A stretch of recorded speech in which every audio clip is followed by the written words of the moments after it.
everybody. Welcome back to Weed Farm Saturday, May the 4th. Out of these here, you see probably it's pouring rain today, so there's not any farming going on. It's another day of working on equipment. This is our John Deere 468 ground baler. This is like a 2008 or 9 model, I guess. Exactly somewhere in that time frame. We bought this baler brand new. Has just a set pad over about 6,500, 7,000 loads on it. I'm replacing them with pickup bands on it. I got a couple that are bent, and I've been replacing them with poly pickup bands from Midwest Industries. But this year we're going to go through and put all brand new poly bands on everything. The other thing we're going to do is I'm going to replace any bent teeth or broken teeth and replace them. And then after that, we'll change the gearbox oil in. That's pretty good where it needs to be at. And then the last thing we got to do is I wax half of it early on, and then we need to wash the baler oil out and wash it and finish waxing the rest of the baler. I'm pretty busy with this baler. It stays inside as much as it can. Try to have it in out of the sun, but that's not happening. Come on, let's get into this. Take this poly pickup bands out. Take the metal bands off and put the poly pickup bands on. See what we get into. Okay, so here's the actual pickup head of the baler. So as we're running across the windrow, the crop comes underneath. There's a pressure roller here at the front.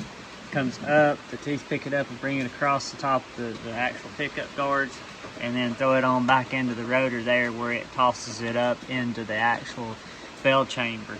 You can see there's 3 right over here poly pickup guards that have already been replaced, but we're going to take the rest of these out, and then we'll check all our teeth, make sure we don't have any scrubbing. Just try to, this is one of those things that we're trying to reduce friction, reduce heat. Heat and a round baler are not good friends. So we check it all this stuff, and we had some teeth scrubbing on these bands last year. So I decided to just go ahead and update and put poly bands on everything. So let me grab my tools, we'll go ahead and get started. I'm gonna high speed this for y'all, so this won't take nearly as long for y'all as it does for me.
Alright, so now I've got to go around to the back side and go up underneath the back of the pickup and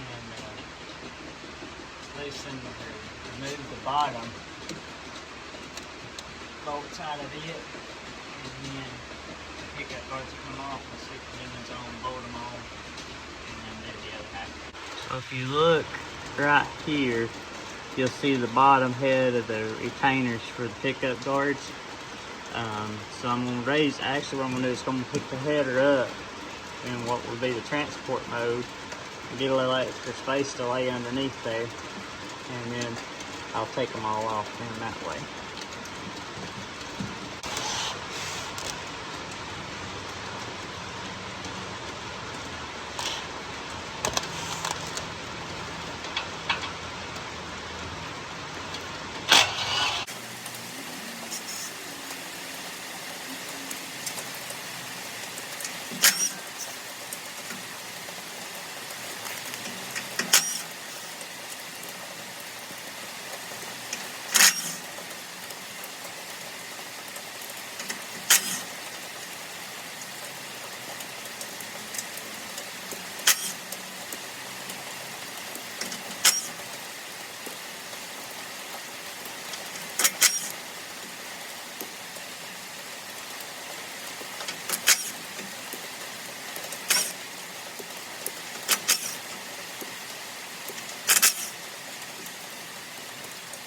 While I'm under here, I'm going to go ahead and bust all these loose across the other side.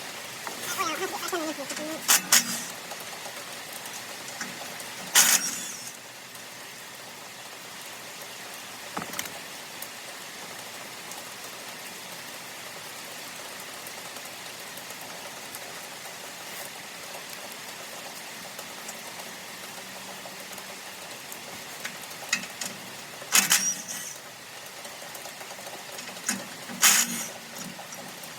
You don't actually have to take the pickup, these bottom bust off if you're just putting teeth or something on these balers.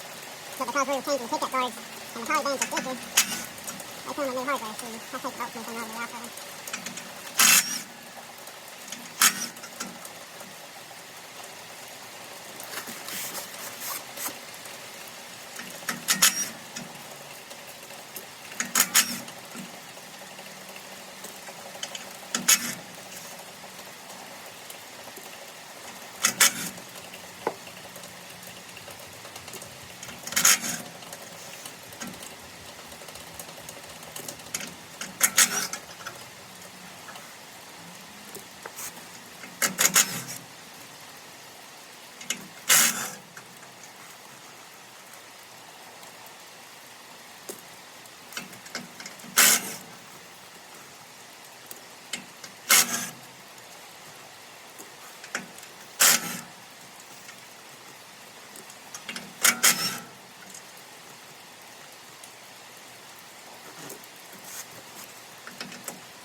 Alright, back to the other side.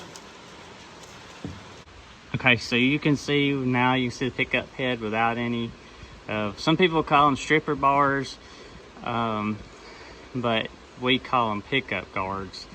But you see, so there's a guard in between each set of teeth right here and then here. And then you can see this is a 468 mega wide, I think it's a mega wide plus head. So it has what they refer to as the square teeth in it, square tine teeth. They're supposed to be stronger and not bend as easy. For the most part, I don't think I have replaced any teeth on this baler. So if we do any dental work on it today, this will be the first time. We don't really get into real rocky ground. We farm a lot of floodplain ground, so we get a lot of sticks and brush sometimes picked up in them. But we don't have a lot of issues with rocks or anything, so shouldn't have too many bent teeth. If we got any that are really bad bent, we're going to replace them. But for the most part, I think we're in good shape. So I'm going to get us the first poly band here that we need and go ahead and start assembling this head back. It actually has 3 different sizes of bands. So the outer 2 bands over here are smaller, and then you have, I think it's 3 or 4 that are a different, looks like 3 that are a different size here for the next 2, and then the ones in the center are a little bit longer. So I had to order enough of all of those to get what I needed. And the way I done that is I went on John Deere's parts website. If you're familiar with using the John Deere parts website, you know that you can go in there and look, and it'll give you a quantity of how many of each item or part number that you need for something. And so that's how I done this. And then I took those part numbers over to the website, compared the part numbers, made sure I got the correct parts.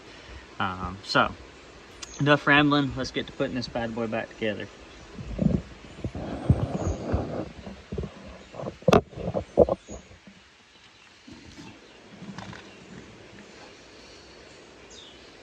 With each band that you get, the hardware is actually seal wrapped to the back of the band, so you can actually look and see which ones you got.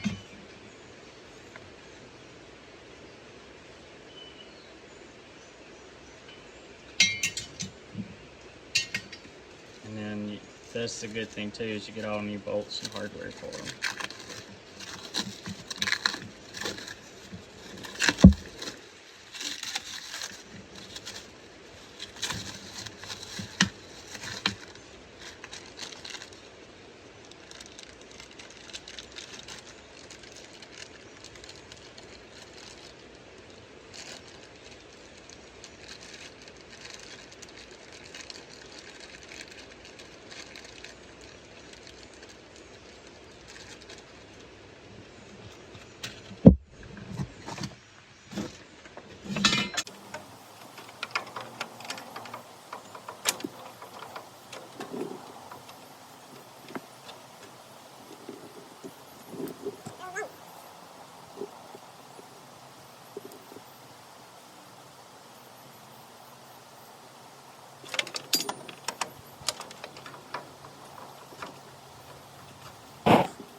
Alrighty, so this is going to be like day 2 of working on this baler.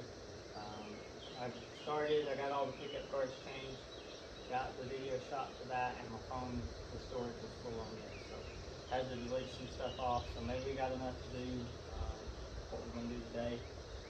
So today we're going to change the oil in the gearbox for this baler. It's just one of those things. Yes, the oil level's still right where it needs to be at, but like I said the other day in the first video, this baler is like a 2008 or 9 model. It's the last year of the 68, so that tells you what year it is. Like I said, it's got about 6,500, maybe 7,000 rolls on it. I have never changed the oil in the gearbox on this machine. So we're going to service the gearbox. We've got a plug up top here where you actually check with dipstick. And there's a plug down here on the bottom of the gearbox. And I'm going to raise this door up once I pull this drain plug out. And lay a piece of cardboard to make me a funnel to funnel down. This is going to make a mess. I know it's going to make a mess. But we'll wash all this off with dishwashing detergent. And hopefully it won't stick too bad whenever we get the field. So.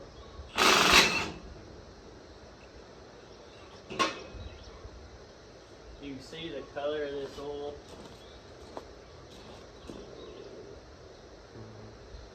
Still, it has a little bit of a stale smell to it. It just smells like gear oil. But this is one of those things. Oil's cheap, gearbox is not. I actually check gearbox oil every day whenever we're in the field. That's the first thing to do before we fire up. Because these balers are bad for the gearbox seals to go out in them. And cost about, I think the last time I heard somebody say a gearbox was about $2,500. Well, that was pre-COVID, so that means probably $4,000 now. So in trying to prevent having to buy a gearbox anytime soon, I always check gear oil every day. Got me a cardboard box. Slide up underneath the PTO shaft here. Another reason why I'm trying to do this, I run cameras on this baler. I actually have a camera that's underneath the pickup, right here underneath the PTO shaft, shining on the pickup, which lets me see if I was to plug the baler on the pickup head. And then I also run one on the back of the baler so that I can see if, make sure the bell clears the chamber on the back, or riding down the road, it makes it really nice. And it's just cheap cameras off Amazon. 10mm on the bottom plug. The top plug of the gearbox is a 19.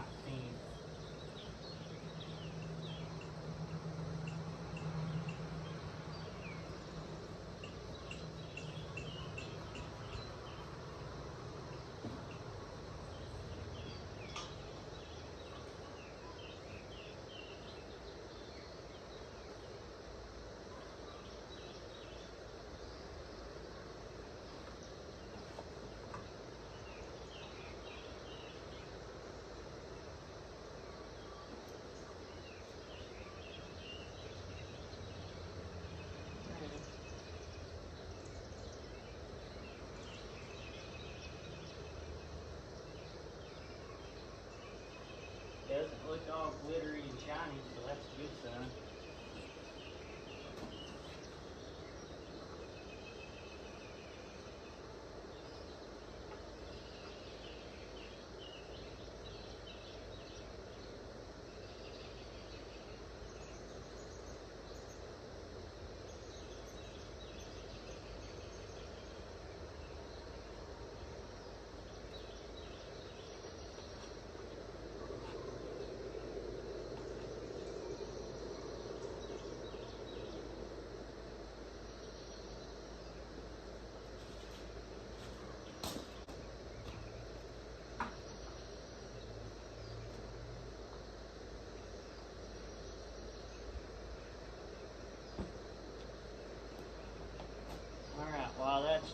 I'm gonna go ahead and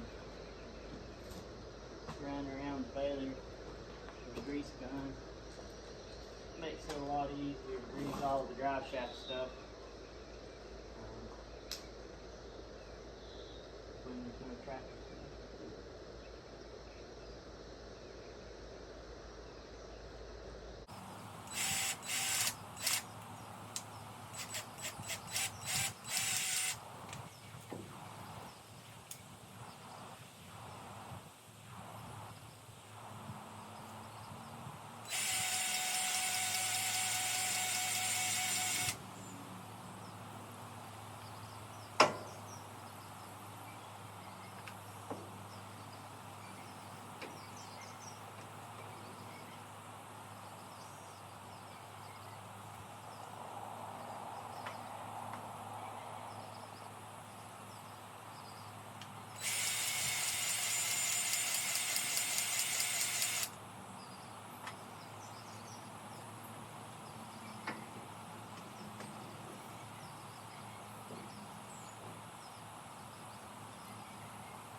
Let's try this again. Third time's the charm, hopefully. Started finishing up yesterday, changed gearbox, started greasing the baler, and in the video you're going to see me get to that side right there and the video cut off. My phone filled up with storage again, so I deleted a bunch of pictures and stuff off of it this morning. Hopefully we won't have that problem anymore, but I finished around on the back side of the baler. You got the 2 grease certs on the back that are actually for the bell monitor for the sensors to tell you which side of the baler to feed, depending on if the bell's a little smaller on the left or on the right. So grease does come around on this side. Got about 3 or 4 grease certs on this side of the baler, and then we're done. Now we'll run like that, and then probably about the second day of running, so probably a couple hundred rolls in, I'll run a grease gun around the baler again. And just grease everything again. Drive line, I try to grease it anytime it's not hooked to a tractor. So if the baler's sitting in the barn before we go back to the field, we always grease. They say like every 10 hours, but usually I'll grease whenever it's unhooked, and you're good to go there. So the last thing we got to do on the baler for the wintertime project is, like I said, we'll rewash it, and then we need to finish waxing across the front and down the side of the baler and across the back of the baler. And then this will be done, and it'll be ready to hit the field. That's one of those things. If we get to it, great. If we don't get to it, that's fine too. It's made it this far without being moisture and waxed every time.